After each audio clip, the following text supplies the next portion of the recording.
Well, hello, good people. Mark Holmes here, and as always, I appreciate each and every one of you guys.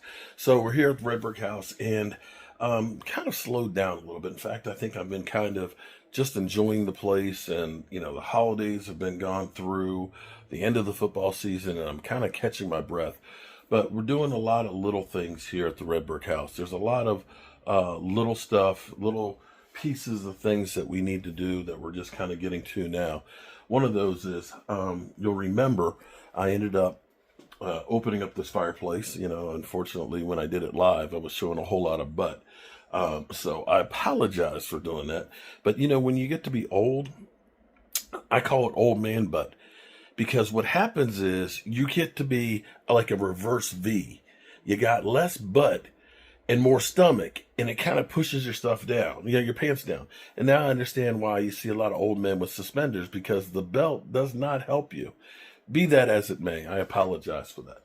So what I'm doing here, I had put on the first coats of plaster after we opened this up. I fixed the brick over in here. We have the insert right here, electric fireplace. The only problem with this is it's got to be plugged in, and I don't want to have the plug following across the front here.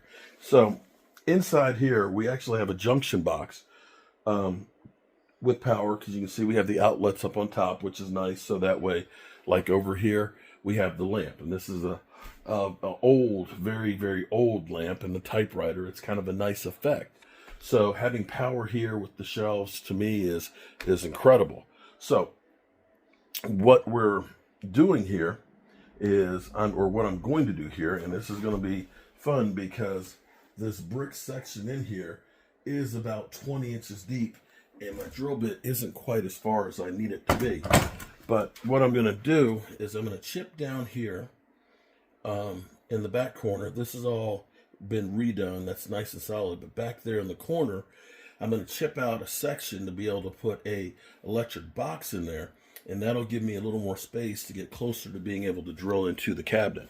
And we'll drill into the cabinet. We'll be able to run a feed in there, put an electric outlet there, and that way we'll be able to plug it in here, keep the cords hidden. The thing that's kind of cool about this is looking at this firebox, and this is where they didn't waste anything. Look at these bricks right here that are curved. See, these, when they fired, they dried on one side more than the other, and they bent. But they don't want to waste those things because materials were hard to come by. Now what we're going to do is, when we put this back in here, we're going to probably get some like oak charcoal, like the chunks.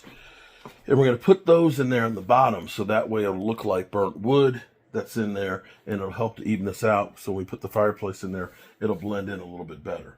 So that's one of the things we're doing. And once this dries out, maybe tomorrow we'll see if it's dry enough, or maybe the next day, it's kind of like touching up on the plaster. There's a lot of places that are like this where I didn't get the plaster all the way to the wood. Now around the windows, when that happened, the problem is you can feel the air coming in around it. So I've been wetting these walls down here, and I'll go back through with the finished plaster, which is marble dust, and the lime putty to fill those in. So that's one of the things we're doing. And upstairs, I've got a wall where it was very, very thin finished plaster, and it's kind of bled through, and it's not real even. In fact, come on up here. I'll show you what we're doing.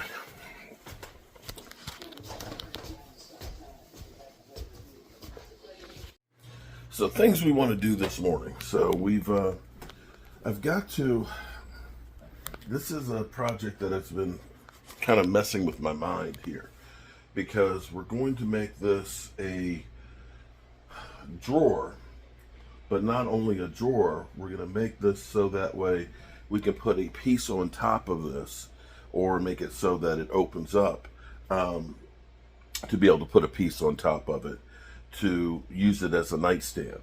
Unfortunately, you don't want to set something in front of the cabinet. It'll look kind of funny, but we want to make it transitional. But I do have my electrical box that's here, so I can only make the drawer so tall, and it can only go so deep. So what I'm having to do is, so I can get extra extension in here, if I use my drawer slides as they are, they won't go in far enough. So I got to chip a little bit of the brick. But if I do that, then the drawer itself will be able to come out further. And I'm debating on if I want to try and make the top of it to be hinged so you can open it up and use the drawer space itself, or if I just want to have a piece that maybe is under the bed so it's out wider to keep it from being able to go back in. Still playing with that in my head to make it functional. One thing I can't wait for today is I've actually bought something different. I've bought some glasses that actually have a camera that's inside of it. So what I can do with that is I can actually work and use the glasses. Okay, so I've been working here on this a little bit yesterday. I put on the next layer of plaster and I'm looking at this and I don't see any cracks, which is good. I worked on trying to get this edge so I have a nice edge that's a little more finished here to roll it. And I'll be able to do that a little bit more. I chipped out a spot here where electric box is going to go in. And I am literally just inches short of being able to make it all the way through. So what I'm going to have to try and do is I'm going to have to try and guesstimate the angle and the position on this side, cut a hole inside the cabinet and try and drill this way. If I can do that, then I can set a box that'll be recessed in there so you won't see it, and then we can plug in the fireplace piece in there.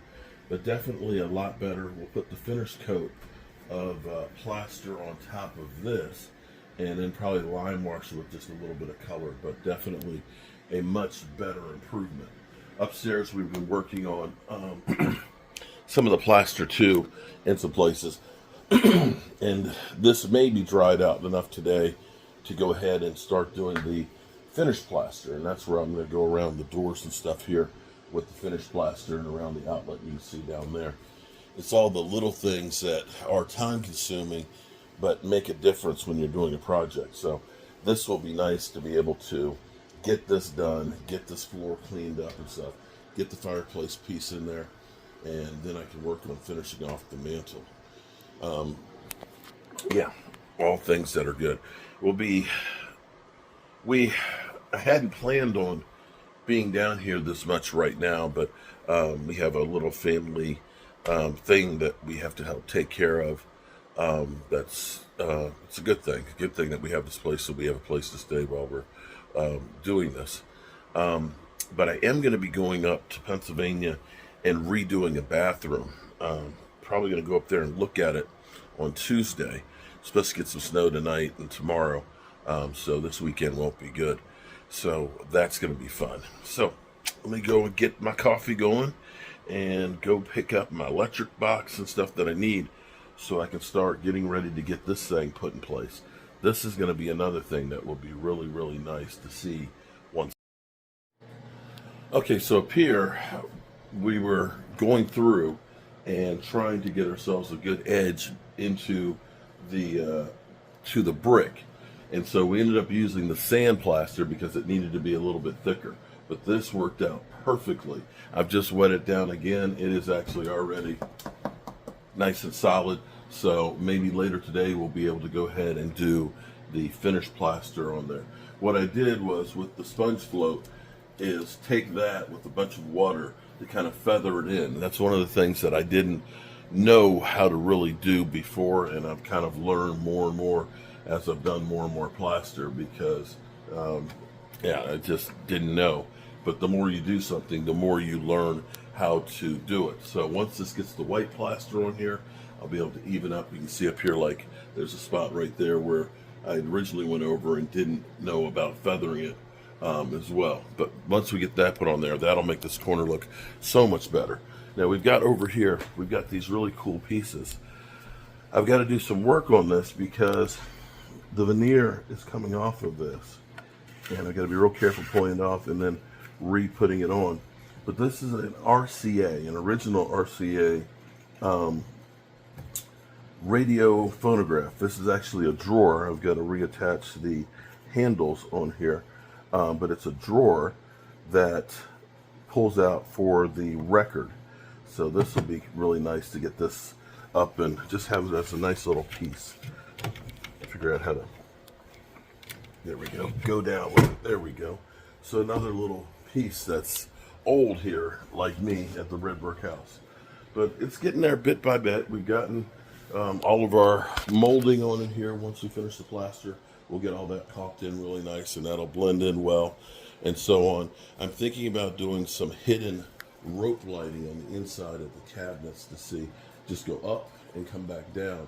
That way it'll illuminate the back wall and give us a nice effect, I think, as well. So some different ideas that we're putting in. You can see this is my studio too, so I've got my extra lighting and cameras and microphones and stuff like that. So that's where you see all of that stuff. And I've got a sponsorship for a chair. Unfortunately, with the chair, the box was damaged when it came in from FedEx, and so it's missing like the piece that takes the base to the chair itself. It's a great chair. I can't wait to get the other piece for it and get it put together and use it for my desk, because it's definitely far and away better than the chair that I have now. All right, so get some more water here, and I'll be wetting and doing things like this around all the little finish work that has to be done. Have a good one.